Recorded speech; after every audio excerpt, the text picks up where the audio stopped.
Hello, everyone, and thank you so much for joining our advanced workshop webinar where our focus today is going to be about the template editor in our brand new 6.0 version.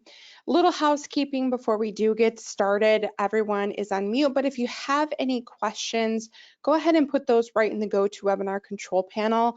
We'll have some time at the end to go over your questions with a Q&A session.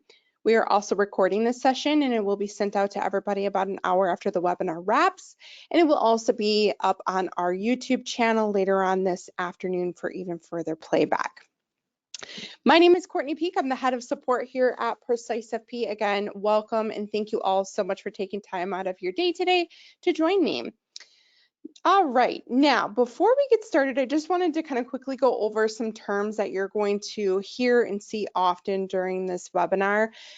One is going to be accounts. So accounts are your client and prospect household records in PreciseFP. Other applications may refer to them as just clients or household contacts or records. An account will always include one main client and may also sometimes include a co-client like a spouse, partner, or significant other. Form templates. In essence, form templates are just smart dynamic forms. They are fully customizable, and we do provide a large library of ready-to-use templates for a multitude of situations. Engagements. When you engage a client or a prospect account with a template, a new engagement is created. Engagements will store the information input by the client and can then be previewed and printed exactly as they left it. And lastly, the account profile. So this is where your client's relevant data is stored. Things like contact information, household information, assets, liabilities. This all resides in the account profile. And we use this information to pre-fill some of your engagements.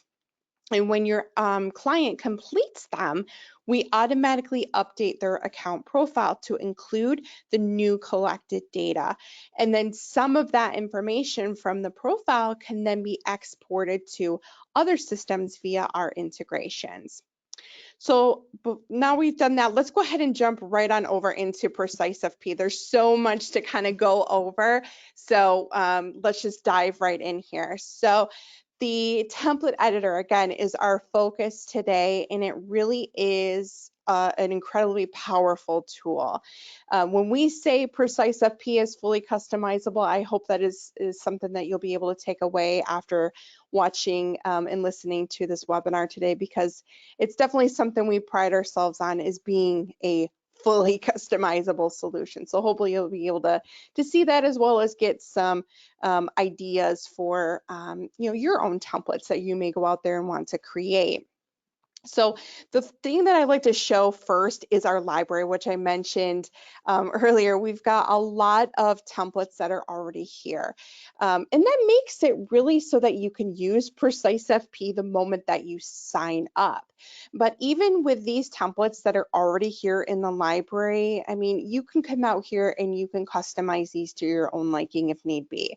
So we have a wide range of various fact finders, surveys and polls, lead gen forms. We've got a few other miscellaneous templates out here too. So there's a lot that you have at your fingertips. But again, because PreciseFP is so customizable, you really can go out here and build any type of data gathering form that you may need or want to use with gathering data with your clients and prospects. And that could be something very simple to like a lead gen form, all the way to a very robust and dynamic fact finder. So let's go ahead and start with talking about the structure of a template. So let me pull up one of our fact finders here. I'm just going to use one just as an example here, and what I'm going to do is I'm actually going to install it. I've already installed it, so I'm just reinstalling it into my library here. So we're going to talk about the structure of a template, some of the things that you're going to see when you're in the actual template editor. So to go into the template editor for any of your templates, you can either install one from the library like I just did, or you can come out here and go to templates on the left-hand side, and under form templates, click on my templates, and you can actually click on the plus sign in the upper right-hand corner here to build a brand new one from scratch if you wanted. But because I just installed that one, it actually puts it at the top of my my templates list here. But I can actually now show just fact finders, or if I want to just show lead gen and so on and so forth, I can certainly do that. Or I can even run a search for a specific template right here in the search box if I wanted to as well. So in this case, I'm just going to click on my fact finder, and I'm going to click on the customize button. And this is where I'm now in what we call the template editor. So some of these structures that you're going to see here along the right-hand side, these are what we call the pages of this form. So think of like your, if you're previously doing like paper-based forms, right? You give maybe your client a packet and there's pages of that particular form. Same thing with these PreciseFP digital forms. You have different pages on them, and it really makes it nice because these templates are tablet and mobile friendly. So that's something to kind of consider if you're coming out here and kind of creating a structure of a template. Don't put too much on one page because when you come out here and you can actually do a preview of the form, you can see, if you're on a mobile device and you start getting a lot of kind of lines of data out here, that's a lot of scrolling for your client. So that's something to kind of think about.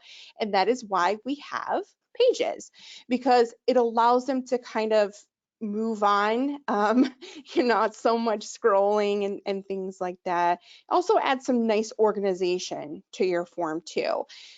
So when they go to a page, you can title the page whatever you want. And that way they kind of know what to expect of the data that they're looking to input on this particular page.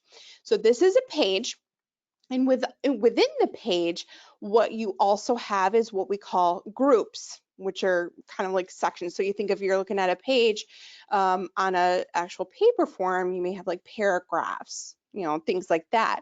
So a group is essentially where you can actually add more organization on the page. And then within the group, you can lay down what we call elements or fields.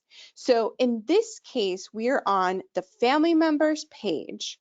We are on the children group, and these are all of the fields that pertain to, in this case, the child of my client. So they know when they get this form that this is what you were asking of them.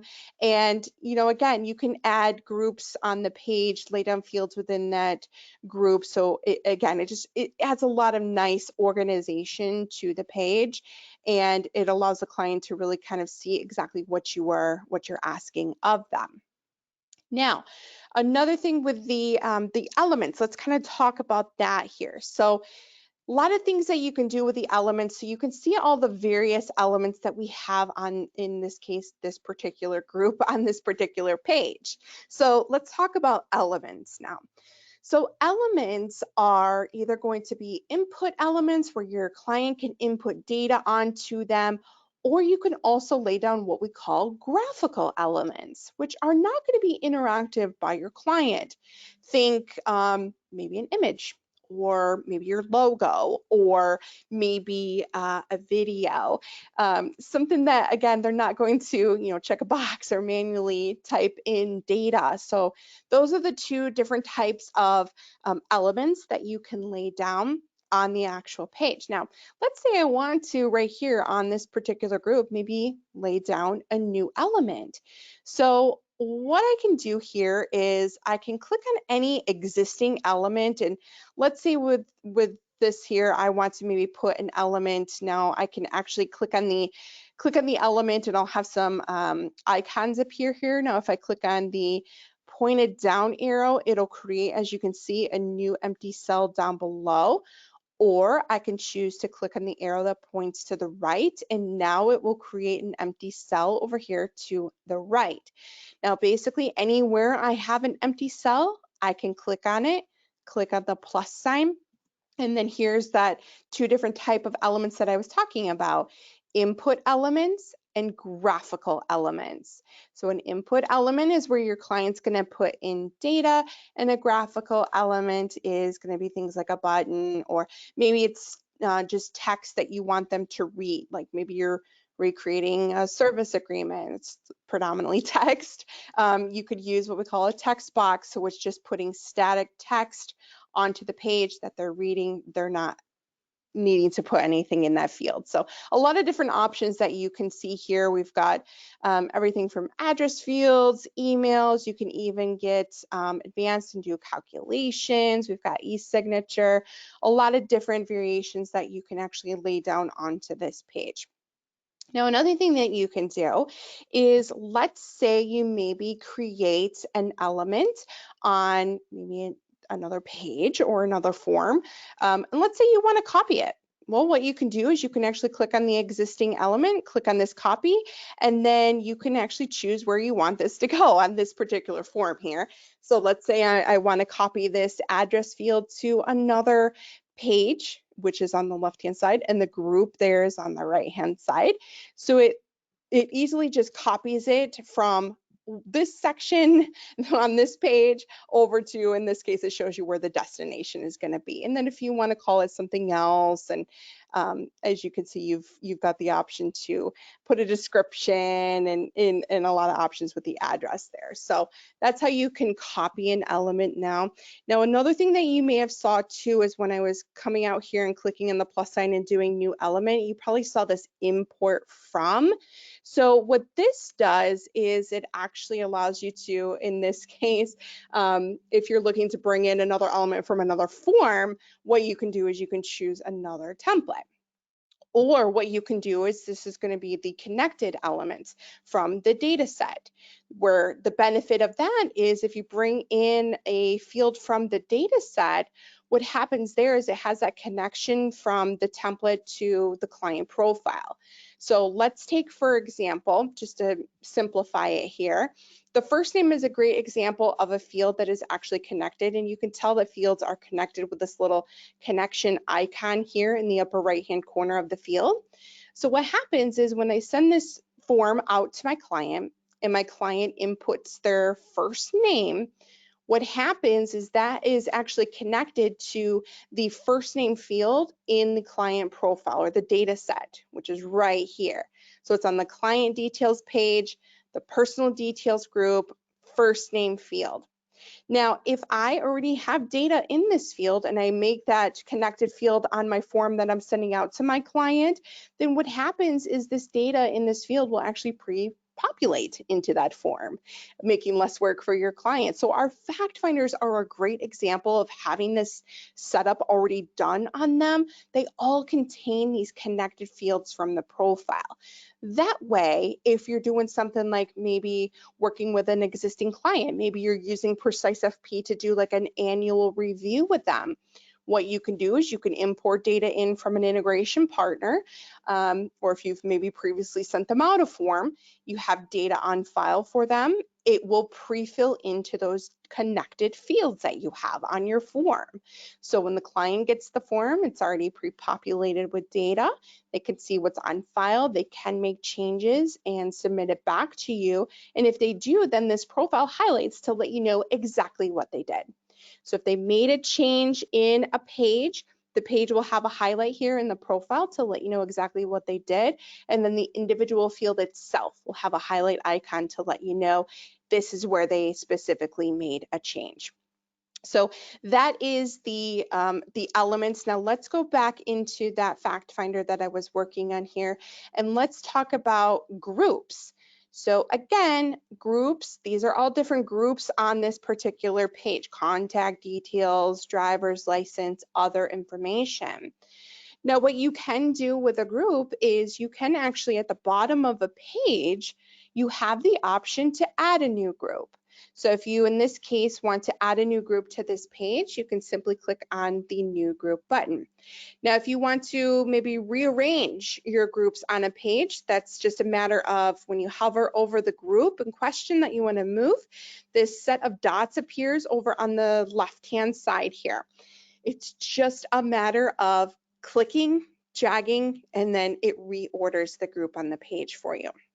And you can actually do the same thing for pages. If you want to reorder the page on your form, it's just a matter of over here on the right-hand side, just click on the page, drag, drop, and now you've changed the order of the pages on your form there. Let's go back to the new group here because I want to show you how you can actually add a new group to your page here. So again, just scroll to the bottom of your page, click on new group, and this is where you can now add in a brand new group, so a blank group, or again, you're going to see that import from option. So just like with elements, you can copy in existing groups from maybe another template. Maybe you've got another template that you want to bring a specific group that you have from another template. So you simply just search for the template and then you choose the group, and then it brings that particular group into the this form here. So this is kind of a showing you how you can bring this is probably not something I'd want on this particular page, but I wanted to grab something for you. But this is the questionnaire from the the risk tolerance questionnaire form that I have. So it brought in that entire group, so I don't have to, you know, reinvent the wheel there. So I'm just going to remove this out now. But let me go back to adding a new group. So a couple things here, what you can do is when you are creating a blank group, you do have to give the group a name. You can choose to give it a description if you want. That's all seen by the client. One thing to keep in mind is if you're looking to have the add more option on it, that is right here. So it defaults to be disabled when you create a new group. So if you want the add more button to be on this particular group, then you'll want to click on enabled. So a great example of a group with the add more button is going back to the children.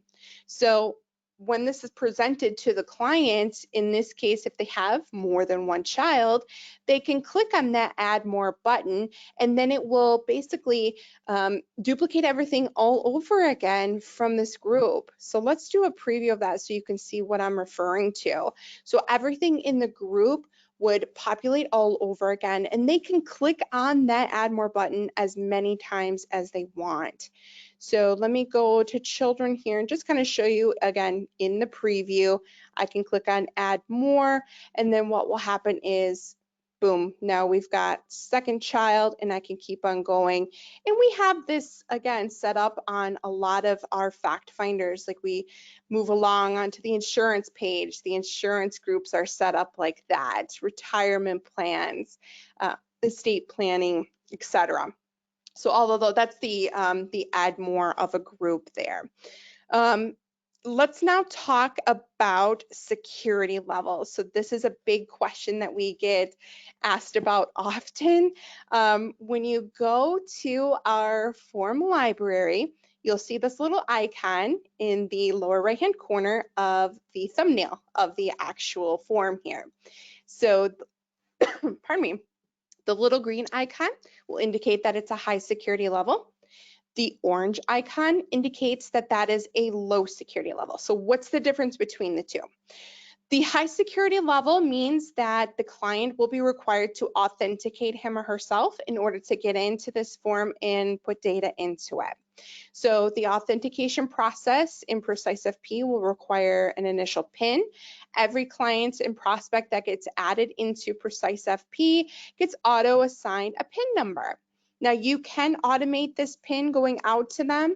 If you get their mobile number on file, what will happen is the PIN number will actually be sent to them via SMS. So you don't have to be involved in giving them their PIN number. If you don't have their mobile number on file, like for this client here, I do not have a mobile number on file, it will show that the PIN number is right here. And then what you'll have to do is if you send them a high security level form to be 100% secure, you're going to want to give this PIN number to them verbally. Otherwise, again, to avoid kind of being a part of that kind of signing up process, we would highly suggest getting their mobile number, having that on their profile, and then engage them with the form, because what will happen is, again, this PIN number will be sent to them via SMS, and then they'll create a password, and then they'll get into the form. And then any additional forms that you may send out to them that are high security, or if they maybe in the middle of the form take a break and come back, they would just need that actual password that they created to get back into it. So it's not a username that they're creating. Basically, the only time that they can access PreciseFP is when you engage them with a form.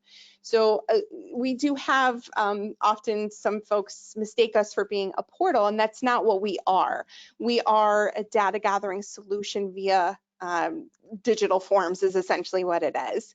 So the client can only access the forms when you engage them with them, either by placing it on your website or by sending it out to them out of PreciseFP. So that's the 2 security levels. Now, what's the benefit of the 2? Well, the low security level, it does not require them to authenticate. So this would be great for something like a lead gen form, or like a risk tolerance, or maybe like a survey, right? So you're not gathering sensitive data. It's not going to be data that you're necessarily going to need to send over to the integration partners, and it's not going to fill out with anything either. Whereas a high security level form is the complete opposite. It does have the potential to pre-fill out with data. So we would never, ever, ever want to have a form that is pre-filled out with potentially sensitive PII information for a client be accessible by just anyone. So we would be out of compliance if we had things like that being low security. So that is the benefit between the 2. So high security, that's going to be something like a fact finder, maybe a custodial onboarding form, or yeah, you're getting like sensitive data like that, right? Custodial form, things like that. You're going to want to go ahead and keep that as a high security level. E-signature is another form that is going to require a high security level to it in order to use. So yeah, things like if you're going to be, doing surveys and risk tolerance and lead gen, that's all really great examples of forms where you can keep that security level to low. So basically that'll mean that anyone with a link can access that and fill that out. And when they do fill that out, it creates them as a new prospect in PreciseFP. Now, you don't have to go that way. You can actually engage somebody that's already in PreciseFP with low security level form, just to avoid them being created in the system twice. So we did make a change in version 6.0. We got asked this a lot. In our previous version, you were not able to change the security level of a form. That is now something that you can do without having to recreate the form and copy in pages. So what you can do, and this is going to be something that you're really going to want to think about before you do this, because it's going to remove a lot of the functionality. And let me explain what I'm talking about there. So let's take this fact finder here, right? This is something that is going to be able to be pre-filled out as a high security level form. It's also going to be able to store that data that they fill out to their profile, which can then eventually move over to an integration partner. But what you can now do is, let me go back again. Let me go into my templates. I'm going to click on the fact finder, and now you'll see this edit icon here. If you click on this, this is where you can change the thumbnail, image, the title, the description like you could before. You can change the category of it, but now you have this security level option here. So you'll, again, really, really, really want to think about the form and its purpose and the data that you're gathering in it if you've set it at a high level and you're changing it to a low level. Because the moment that I change this from a high to a low security, you're going to get this message. And this is going to say that all of these elements are going to be disconnected. So remember when we were looking, let's take that first name field again, right? We had that connected to the first name field in the actual profile, right? So that would mean that if I had that data already on file for a client, it would pre-fill out. Changing it to low security, you will not have that anymore. This form will not pre-fill out. It will also require your client to fill this form out in one sitting. the option to come back and start where you left off is also off the table once you change it to a high, or excuse me, to a low security from a high security. Data is not going to move from the template to your client profile, which then can make it not go over to the integration partners. So that's what I mean when I say you really want to think about changing the security level.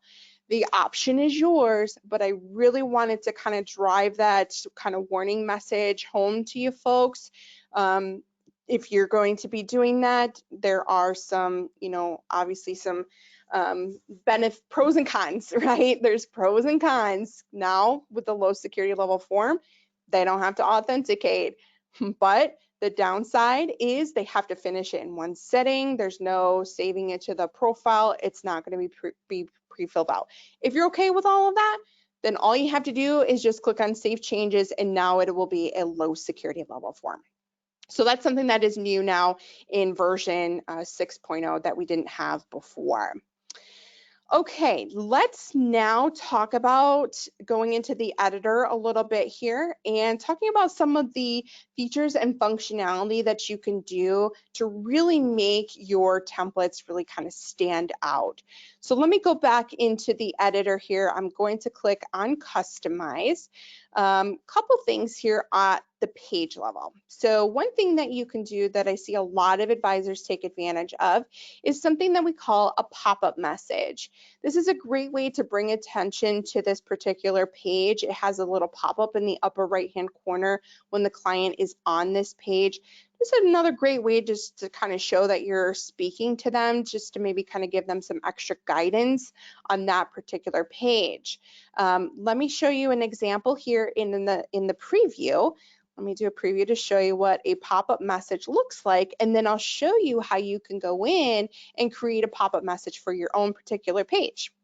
So here we are, we've got the pop-up message. That's just my profile picture. Your profile picture or logo would show up here, but this would actually populate with their name. So we've got a macro there that would populate their name. So this is just in the preview. And then I've just got some text here just to kind of give them, again, some additional guidance on what I expect of them on this particular page. So now let's go back to the editor here, and on that insurance page, let me go to one that doesn't have a pop-up message so you can see. So I'm going to click on the family members, and I'm going to click on the page details. It's this pencil icon up here. I'm going to click on that, and then here is where you can put that pop-up message at. So you can put whatever text that you want out here. You got a few formatting options here, and then here is where you can have some personalization on this that would just happen every time you send this out. So like on mine, where it said the client first name, it would actually populate their first name here automatically.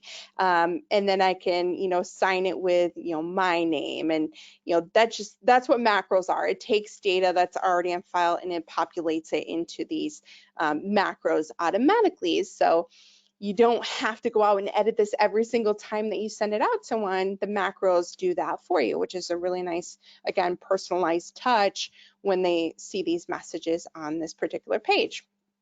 Another thing that I wanted to talk about at the page level, you may just have seen it as I was in the page details here, but if you look to the left of each of the pages, you'll see a little icon. So this indicates that there is the co-client enabled on this particular page. What does that mean? Well, that means that everything on this page will duplicate over again so that the co-client's information can be input. So let's do a preview so you can see what I'm talking about. So let's go to that personal details page so you can see exactly what I'm referring to here. So when we go as the client to the personal details page here at the bottom, I can click on Add Co-Client. And this is where then I can input information for my spouse, partner, or significant other. So when I click on that button, what happens is, again, everything on this page duplicates over again so that in this case, I can input information for the co-client. Now, if we look at this fact finder, you'll see a lot of these pages don't have that enabled. So that makes it so that each person can put their own specific information, like on personal details, birth date and, social security number and email and phone number. These are things that are oftentimes everybody has their own different piece of data for that particular field. Same with employment. They more than likely don't work at the same employer, so it makes sense for them to be able to input their own specific and different data. But when we get to things like family members and insurance, this is usually information that's shared by the household, hence the little house icon. So things when you get down to like the insurance and the retirement plans, now we have an ownership field here where it just says dynamic values now, but it's set up dynamically so that it pulls in the client and the co-client's names. So it's, again, there's a lot that can be done on these forms, folks. You can really make it really awesome looking. So it would automatically pull in their names into these owner fields. So that's why we've kept the rest of these pages set to a household level and just set up an owner field and things like that throughout these other sections so they can say, okay, the client is the owner or the co-client is the owner or it's a joint, things like that. So you could do things like that with like beneficiaries if you're doing maybe a custodial onboarding form, which we have in our library. It's set up like that. It would pull in information that you put for the children. So it'd say, do you want to list your children as a beneficiary? And it would pull in their names. So you can do things like that too. So a lot of options that you have in there. I did see some questions come in, so I'm going to answer these while we're here. Somebody asked, can you consolidate two forms? For example, when we do the fact finder, can we add the risk tolerance questionnaire on the same template? Would this be automatic or require a manual entry? So yeah, that's kind of going back to the copying in the page that I was doing earlier, or the group, that you can really combine forms into one. If you're looking to maybe take a whole entire page, I would do here at the top, new page, import from another template, do a search for the template, and then you can click on the page from that template that you want to bring in, and then it adds that page from that other template into this one. So I literally just pulled in the risk tolerance questionnaire page into this fact finder now. So now my questionnaire is a part of this particular form. So that is something that you would have to do. I'm not sure what you mean by would this be automatic or require a manual entry. But doing the form, this is now a part of the form, so the client would see this and they can fill that out. Another question, when a person fills in co-client information or adds a child, does it carry over the same address so that the client doesn't have to fill in the home address more than once? Great question. Our pre-made, let me find it here. Our pre-made address field that we have from the contact details does have the copy option enabled on it.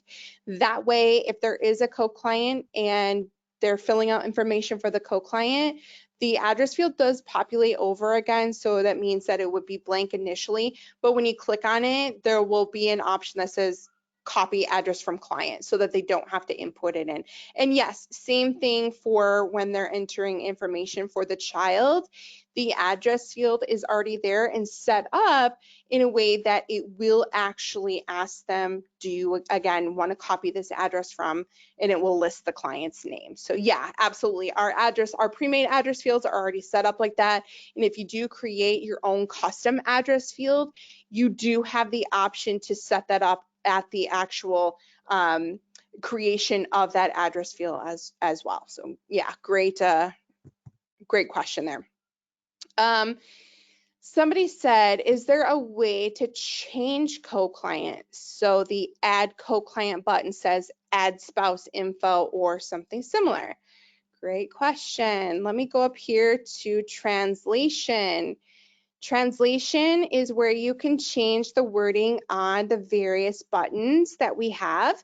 So to answer your question, absolutely, you can change that right here. So under navigation and buttons, the add co-client, you can change that to say whatever you want. And then you just kind of go through here and you can see the other pre-made buttons and text that we have here, messages, and you can change those up to say whatever you want them to say. So yeah, absolutely you can. All right, so that was the page information that I kind of wanted to go over there for you folks. Now, one thing that I want to talk about that, and this is probably one of my favorite kind of features that you can really set up and have your form be really, really dynamic. We call it conditional visibility. And let me go back to our library, and I'm going to pull up probably one of my most favorite forms that we have. And this is our quick fact finder. This is incredibly popular with firms and advisors. It works with the integration partners. It's like our other fact finders, but it's a little bit different, and I'll show you what I'm talking about. So when we were looking at the other fact finder, you know, everything was just kind of open and expanded, and it's kind of makes a lot on a singular page, if you will. So what we did is we set up conditional visibility on the form. So take the family members page here. Great example.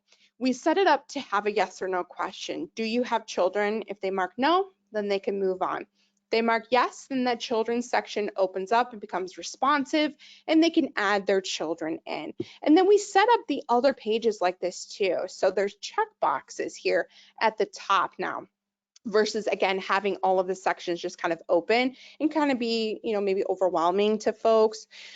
This is a great alternative. So what they can, you know, they may not even know what half of these are, but they know that they have a 401k, right? So they can click on that box. It's now responsive to their choice. They can now go in and they can input their 401k, or if they've got multiple, they can click on add more, add in all their 401ks to the form, and again, move on. So this is conditional visibility, the way that we have this set up here. So let's go ahead and install this and play around with this. I want to show you conditional visibility and how you can set this up. So let's go into the editor now of this form, and let's go to that family members page. So let's look at this field right here. Let's go in and edit this field.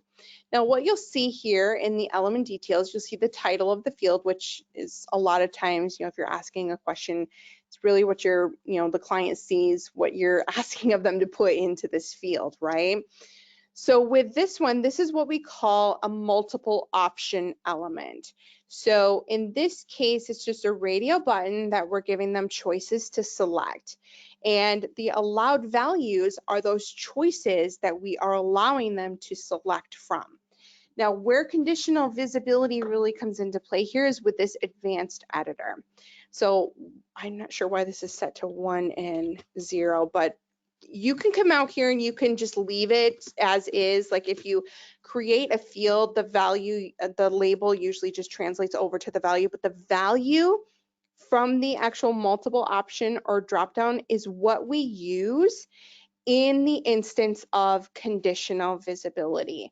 So it's very important to always take a look at the value, not the label, the value of these multiple option or drop down fields. If you start creating a lot of options for them to choose from, just to make it simple, you can go with numbers. The only requirement is you can't use the same value more than once. So you can just do, you know, singular numbers, or you can do letters, just kind of simplify things. And I'm going to show you what I'm talking about here in just a moment. So let's go ahead and I'm going to just close out of this. Now let's say we want to set this whole group to appear only when they mark yes on this question right here. So now what we need to do is we need to go to the group and we need to click on the pencil icon for the group. And that's going to be the group details. So this one is an example of one that already has visibility set up on it. So the visibility is set to configure. And what we do is we select, in this case, the element that we want to be the trigger. And as you can see, this one is already set up, and you'll see that we have selected "Do you have children" as the actual trigger field for this. Now, here's where that value is going to come into play, because this field here is actually going to ask me what the value should be. So let me go ahead and actually I'm going to remove this completely, and I'm going to add it back in so that I can actually show you how to set this up and what I'm talking about. So let me add in again the children to this page. All right, so now we've got the children here. Let me move this down. All right, so let's start with a brand new conditional visibility here. Let's go to this group. And as you can see, the visibility is default, so it just means that it's always going to appear on the page. So now what I'm going to do is I'm going to click on configure. So what I want to do is visible only when, so I have to select the field. And in this case, I want the do you have children? So you can do a search for it. I'm going to leave that to equals. And then again, the value needs to be placed in here. So just click on this right here to see what the value is. And in this case, the value for yes is 1. So we would put that to 1. And we would click on Save Changes. So now when we hover over this, oops, there we go. When we hover over this group, we see this little icon here that indicates that visible condition is enabled. So now, again, when we go out here and we take a preview of this, we have the option to see that, again, that group is not visible, right? When we select no, nothing happens. But when we select yes, then that children's section appears. Now, the conditional visibility is not limited to groups, nor is it limited to your trigger just being a yes or no question. You can really go out there. I've seen a lot of folks get advanced with even like the risk tolerance questionnaire. They have maybe text boxes that appear based on a certain number score. So you can even set pages to be conditional as well. So you'll see visibility, you can configure that. You can do specific elements to be conditional. So you have a lot of options out here in that conditional visibility. So again, that's a really popular tool that we have, a feature that we have to kind of make your form stand out there. Now you may have also seen, let me go back to it here.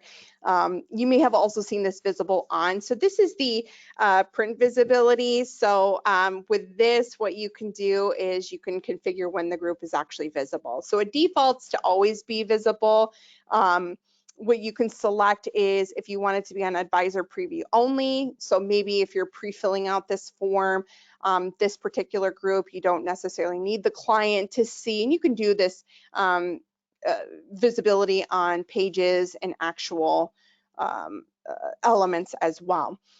So advisor preview, a great example, maybe you've got some fields that you need to fill out. You don't necessarily need the client to see, but you need them on the form. That's fine, you can do advisor preview. Printing only means that this group would only show up on the print. So at the end, if you print it to a PDF, that's the only way that that's going to show. And then screen only means it's just going to show on the actual screen when the client or you are viewing it. So a great example of setting that screen only would maybe be the welcome page. So then when you print it out, this isn't there, and like the thank you page, maybe you don't need that. So that's visibility for the actual pages and elements and groups too. All right, so another thing that is new in 6.0 is our themes. So if you actually click on the little teardrop up here, you'll now see that you have a lot more options, especially when it comes to like colors. You've got different fonts that you can set up now. You can set up specific font sizes. Some of the things that did remain the same is, you know, changing up the header if you want the template header to show. Navigation, this is actually showing the template navigation sidebar, which is this right here. And progress, you can show the progress bar in the template. It would be in the footer of the actual template. And then the confirmation, this is what shows up when they click on the finish button. It'll pop up a message that defaults to say, are you sure you wish to complete the form? If you enable that, you can customize that message there. You'll see that you have you can really do a lot of customizing now. So you can go out here and you can change the colors of backgrounds and borders. Got a few other settings out here. Yeah, as you can see, you can on authentication, do you want to show the logo or no? Do you want to show your contact information? A lot that you can do out here. So the colors is definitely a big one. We were asked, wanted to do more colors. We did have that before where you can go out there and on the theme you could choose and put in just one color. But now, as you can see, you've got a lot more options now. So I'm just going to choose some fun colors here just to kind of show you what this looks like. So it's basically just a matter of selecting your color and then just clicking out of it, and then it will save for you. So let me show you. I'm going to click on Save Changes, and now you can see where all of those kind of different colors are at here. So before, you recall, you couldn't change any of this. Now that's all something that you can definitely do now. So a lot more options for you in regards to the colors and the fonts. I can't remember if I mentioned that or not, but fonts is something you've got a primary and secondary font choice that you can now choose out there. So a lot more colors and customizations there.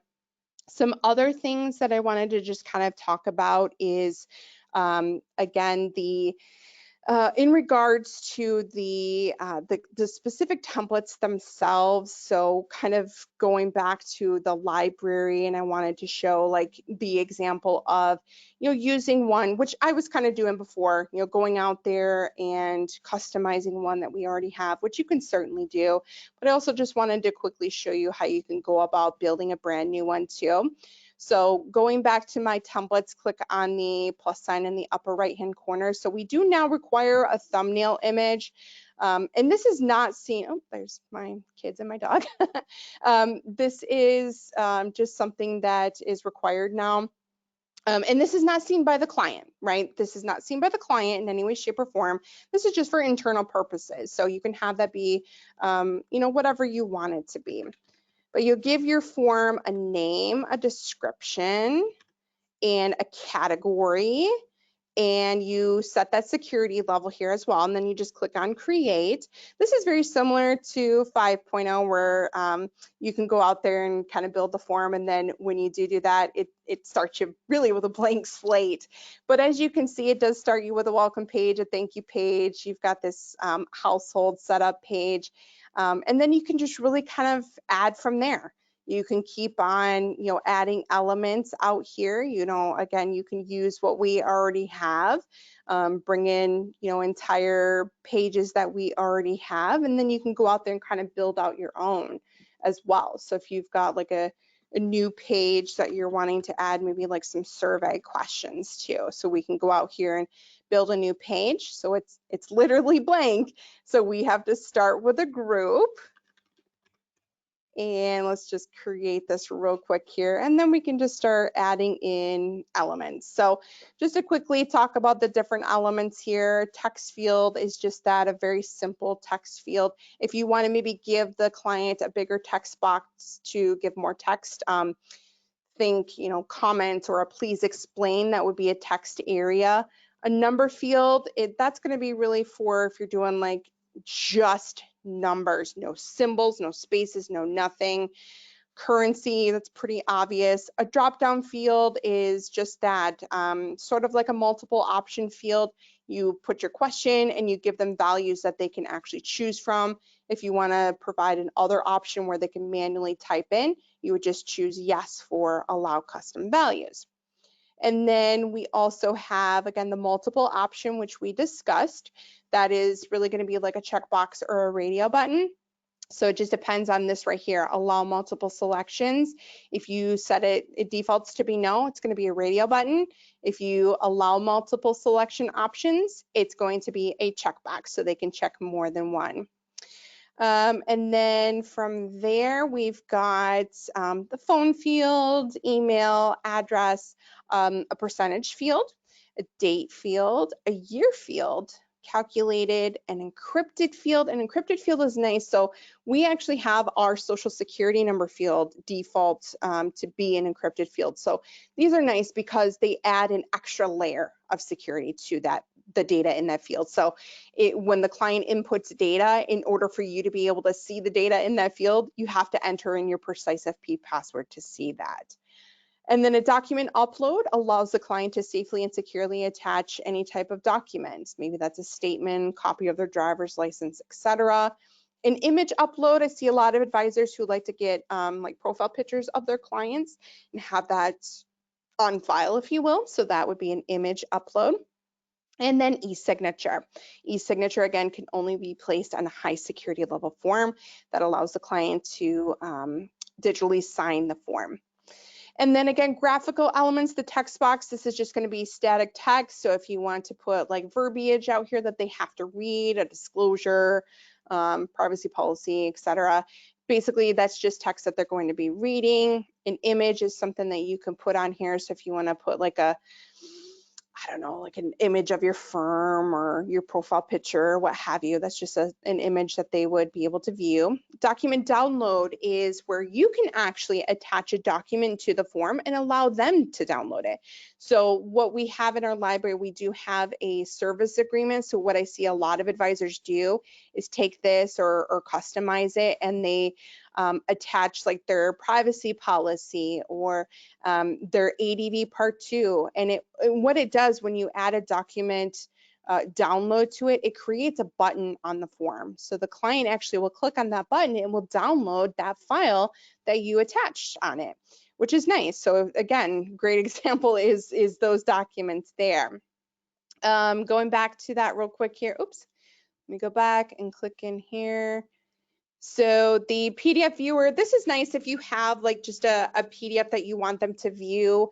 You don't necessarily need them to interact with. Maybe privacy policy would be a good example of that. Basically just lays the PDF right on there and they can view it. Logo, that's pretty obvious. Video, also pretty obvious if you've got a video.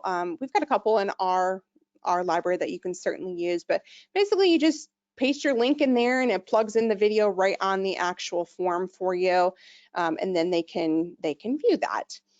Button, that is a great example if you want the client to maybe click on something in the form. So if you want to maybe have them go to like the Social Security website to get a Social Security statement, you can actually build a button on the form with a link in it. So when they click on the actual button, it opens up that link for them, whatever it may be. A badge. This is a great example of that is actually on our risk tolerance questionnaire. It actually just takes data from one field and puts it into a nice little pretty output, if you will. So this is an example of a badge here. So we actually just take the score field and put it into this badge icon, and you could do something like that as well, whatever you may want to have displayed in there. Couple others, I know we're running out of time here. I want to make sure I get to all of these different elements here. Calendar apps, so here's a list of all of the calendar integrations that we have. Well, they're not integrations, they're more just partnerships. Basically, it just takes your calendar and embeds it right onto the form. So they're not exiting the form to schedule with you. Your calendar is just right there. So that's another great opportunity for you to have a client maybe use PreciseFP for lead gen, right? So we've got advisors who do that. They'll create like a schedule appointment form, put their calendar on there. Now they've got them both in PreciseFP as a prospect, and they've got an appointment scheduled with them too. And lastly, advisor signature. So this is great for maybe like your service agreements or what have you that you need to sign. It basically just takes your signature. You can type it in, draw it in. If you've got an image of your signature, you can upload that and it places your signature on the form just so you don't have to sign these every single time. All right, I know that was a lot of information. I saw some additional questions come through, so I want to make sure I get to these. Let me go ahead and pull these up here. Let's see. For translation, would you consider crowdsourcing or doing it yourselves for a few common languages, or let someone authorize that their translations be shared? Not sure what you mean there. I have seen people put in different languages. We've got some folks who are working with Spanish speaking clients and some folks who work with French speaking clients, and they do change the language on their forms, and especially in those translations areas, it just kind of makes sense to do that. When creating a form that asks for contribution frequency and amount into a financial account, what is the best way to structure these fields into a form? How do I structure the calculator as well to do factor total annual contributions? Oh, so yeah, that's a great question. For contribution frequency and amount into a financial fact finder, what is the best way to structure these fields into a form? So for contribution frequency, so you're just asking like if they do it weekly or bi-weekly or monthly, what you can do in that case is you could maybe create a drop down for that. So we could say contribution frequency, and let's say we're going to do weekly, and then bi-weekly and monthly. And then I guess what you could do with the calculation is you could use a numeric value here, and the value from this whole entire field would actually be used if you're using this as part of a calculation. So if you add a numeric value here, then what you can do is when you go to create your calculated field, let me do that real quick here. Do plus calculated. So what I can do is when I'm building a calculated field, I can click on, you have to have at least two values to do a numeric calculation. So what you can do is then you can also, let me go back and actually create a currency field and say amount, and let me build a calculated field next to that. Oh, it went really tiny on me. Okay, so we would do, excuse me, we would pull in the, that might not work though. I'll have to think about that. That's a, because I thought you could use the values, but I'm seeing that it's not even showing up as an option. Let me think about that and let me get back with you on that, because I'm drawing a blank right now. I know there's a way. I know there's a way. I'm completely drawing a blank. I'm thinking I'm going in the right direction, but let me think about that and I will follow up with you on that. In regards to the other question, so I appreciate you elaborating on the translation and being copied. So what you're talking about is, would PreciseFP, like another PreciseFP user, authorize everything be copied to another PreciseFP user? So it's not just the translations, it would be the whole entire template. But that is something that's coming with our version 6.0. We are going to be working on something called the publisher. And what that will do is it's going to allow you as the PreciseFP user to do what we call publish your form. And that would allow other advisors to then use your form. And anything that you've customized on that, translations, all of that would be pushed through that publisher. We don't have an ETA just yet as to when that is going to go live. We're working on 6.0 and getting some more things done with that. But yeah, that is forthcoming. So that'll be something that you can definitely do. So yeah, we'll be excited to go over that more. All right, folks. Well, that is time. So we'll go ahead and wrap here. I do want to thank you all so much for attending today. There's a lot that can be done with this editor. You know, we have a lot that can be done, as you can kind of see. We went over it today. You know, the editor is definitely a powerful tool. So, you know, don't hesitate to reach out to us if you're kind of deep diving and, you know, you want some guidance or you have a question or concern as you're setting things up. You know, let us know. You know, I'm just kind of covering the basics. I've seen a lot of really cool and dynamic forms out there. There's a lot that can be done, really making it kind of your own, you know, making it stand out from the advisor down the road. So don't hesitate to reach out to us. My team, we're always happy to help with any comments, questions, or concerns. Hit us up on the chat. We're there Monday through Friday, 9 a.m. to 6 p.m. Eastern time. With your permission, we can, you know, if you want us to go in and take a look at your form, you know, we're happy to do that, and let us know. We're always happy to help. But I want to thank you again for joining me today. Let us know if any other questions come up, and I hope everyone has a great afternoon. Take care.